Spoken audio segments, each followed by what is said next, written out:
I'm basically reshooting this video because my first part was like really crappy. So how's it going, guys? This is Ryo Murata, photographer based in Tokyo. Up until now, or this point, I've been using the Epson GTX 830, aka in North America you guys call it the V600 flatbed scanner up until this point. And not like I'm gonna diss that scanner or anything. It produces really nice results, especially for medium format, but I could not get like really good results on 35mm film negatives specifically.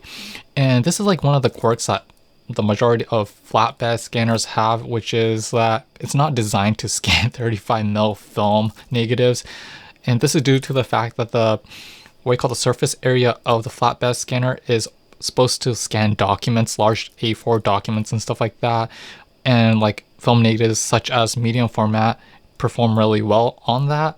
But when you try to scan something that's like really small, such as a 35mm film negatives, it does not produce the best results.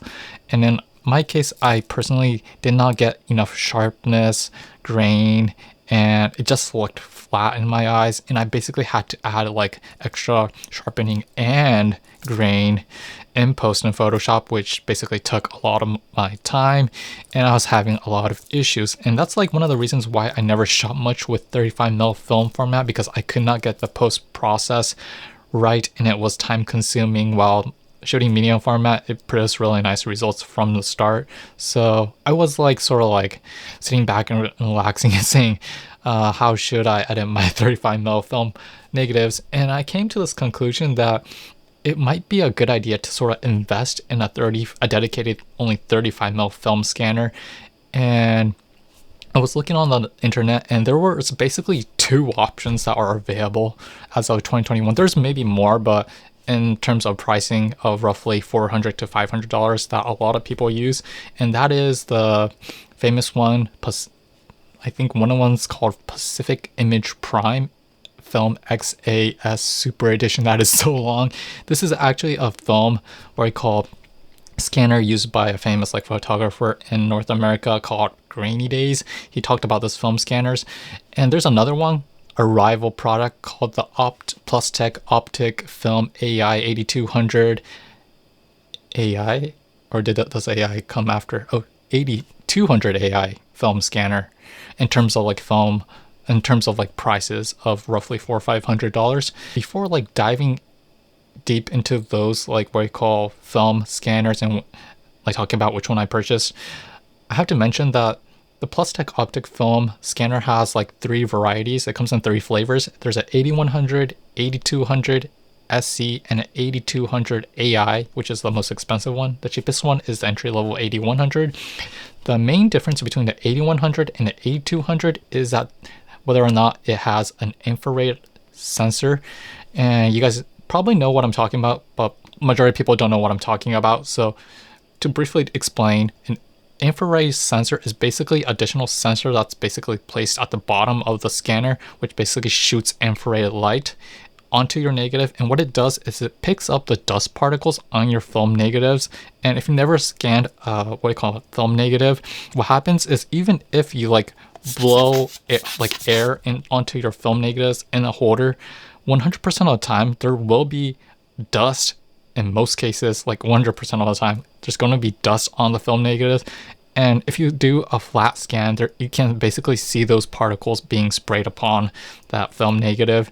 And in most cases, you basically have to remove them in Photoshop or Lightroom or any kind of like photo editing software. And that's like really time consuming. So that's infrared sensor exists on the 8200, but on the 8100, it does not exist. So that's basically the price difference of $200 or so. I personally went with the most expensive $400 or $500 8200 AI due to the fact that the main difference between the AI and there's also the mid what I call version called SC, which is like about $100 difference. The scanner itself 8200 is exactly the same, but what you get from the 8200 is like really special. It comes bundled with what I call scanning software from Silverfast AI, and this one in particularly comes with a calibrated color chart.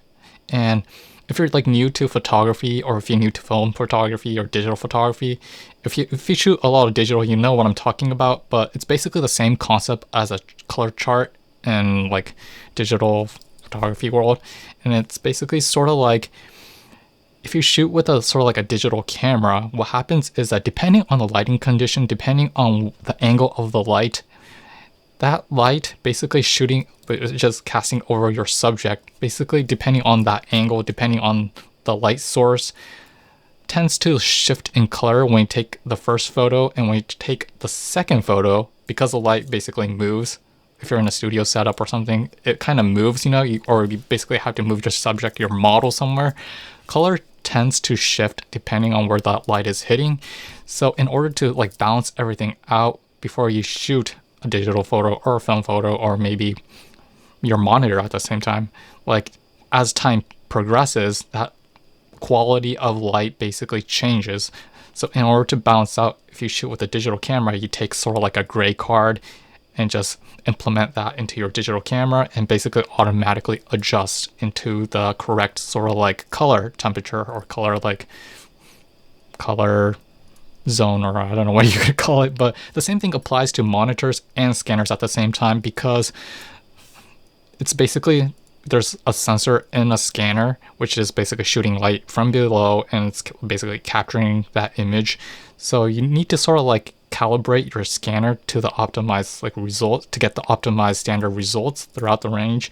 So whether or not if you're like basically scanning during the winter season or like summer season, if you calibrate it once per month or so, you won't have that much of a difference in terms of color consistency.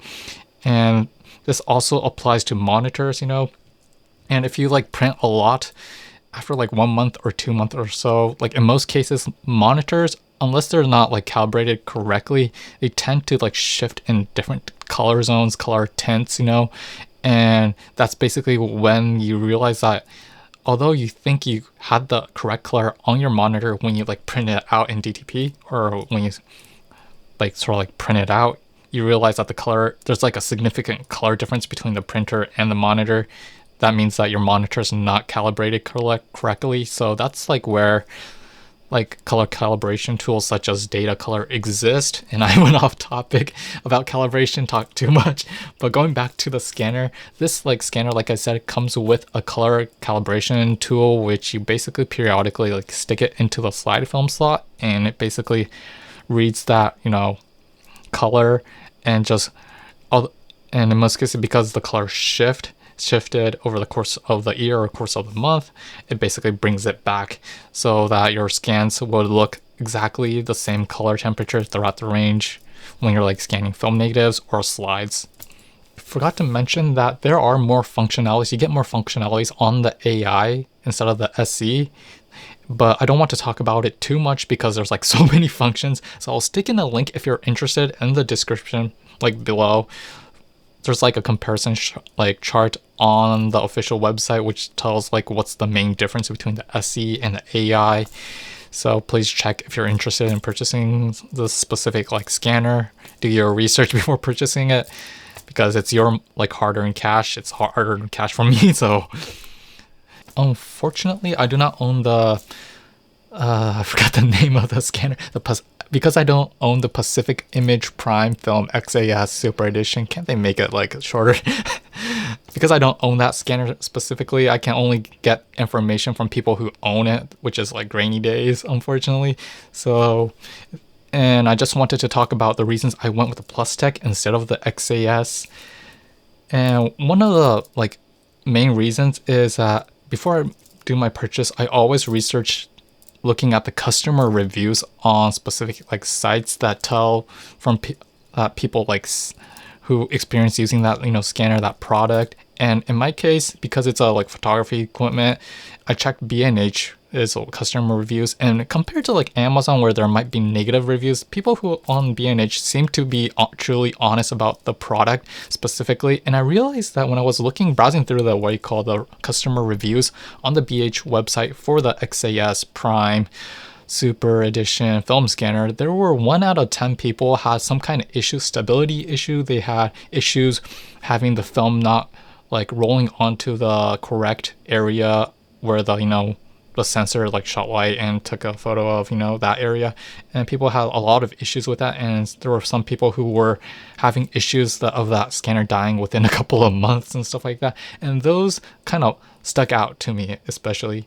While the Plustek, on the other hand, had better reviews in my opinion, although there were some people who had like many issues, but compared to the XAS, I mean, there were far less in my opinion. And keep in mind that the Pacific Image Prime and also the Plustek, they're both companies that are headquartered in what you call Taiwan. And this is more interesting. The Pacific like Prime series, I guess they're like morely invested in North America regions, while in Japan specifically, they have like no presence here, and a lot of film photographers don't know this XAS Pacific Prime, what you call, brand at all, and more or less, or maybe a lot actually, use the Plustek type of scanners, film scanners, specifically in Japan, more than the XAS. So that's basically another factor that I had in mind. And also that the Plustek series, they have an agency in Tokyo, in Japan actually, that does the nitty gritty stuff. If something happens, when you have like a broken like equipment, you can basically ship it off there. While the Pacific Prime series, they don't have a headquarter in Japan as of now, if I'm right. And I don't know what to do if it breaks down. So that was another factor that I had in mind. So another like deciding factor for me of like purchasing the Plustek, what I call 8200i instead of the Pacific Prime, is the method of how you like sort of like load your film into the scanner. And there's basically two ways of doing it. Not two ways, but more like there's one option and there's another option, which is basically for the Pacific Prime, you're basically physically putting your film negatives through this sort of like roller into the machine. You're basically feeding it into the machine, and the machine itself basically forwards automatically the film one slide at a time. While the Plustek, actually, it's similar to the flatbed scanner method, where you basically place your film negatives onto a sort of like a plastic, like what I call film slide, just align it correctly and just close it in, and you basically stick it from the side of the film scanner. And when you keep on pushing it, you'll feel a click, and it basically aligns it right in the middle where the sensor is basically shooting light from, and it basically scans that specific like image. And after you're done with that, you basically push it forward and it basically moves to the next slide. So you're manually feeding it into the machine versus automatically feeding it to the machine like the XAS. And that's like where what I was like talking about the customer review. Because it does it automatically on the XAS, that component can break down, instead of having it manually like pushing it in. It's a simple process, right? So I realized that the Plustek will probably not break down on that component, while the XAS, there's that chance that it might break down. And because the rollers are within the machine are basically automatically forward pushing the film to the next frame, that could basically move forward or backwards, and you basically have that chance of not getting the correct like area of coverage. So that was one of the risks that I realized if I purchased the XAS instead of the Plustek. So that was another thing that I had to like keep in mind. Way where you manually push your film negatives like holder across, or maybe in front, it's similar to the Nikon Cool Scan. If you ever used one, you basically like push it in and it basically goes to the next frame, and you scan it, and when you're done you push it in further and scan. That sounds wrong actually, but it's basically what Anna said. You just keep pushing it in until you finish the whole like slide. So, and not to ablaze a lot of people, but this is not the functionality, but more of the aesthetics of the scanner. And I have to admit, the Pacific Image Prime XAS, doesn't it look like a horseshoe crab? I mean, it really does look like a horseshoe crab when I first looked at it. And although it's not the most beautiful looking scanner at all, I personally like the look of the what I call a Plustek more than the XAS, due to the fact that what I call Plustek looks a little bit similar to the Nikon Coolscan. It has this like slender body and it's black and it's not too big, it's not too wide. So yeah, I hope you guys don't get that reference, but it's like a perfect size to put on your desk and when it won't take that much of a space. And because it's like really long, I mean, it's like a perfect size, especially if you have like a small desk. I have to say that the scanning noise is another factor to take in mind because I live in an apartment, a small apartment with neighbors like living on the next like what I call a door, you know. I have to keep in mind that the scanning noise does make a difference in the process because if it makes a lot of noise, it's hard to concentrate when processing those photos along the way, multitasking and stuff like that.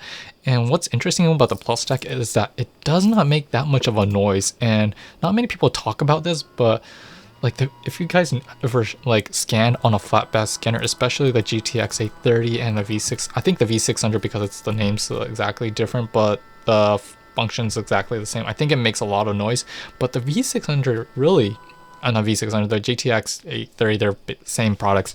They make so much noise. I mean, you could crash a party with a V600, or if you have an angry neighbor, you can basically blast off the V600 GTX 830 and just make them shut up if you want. But I don't want to do that.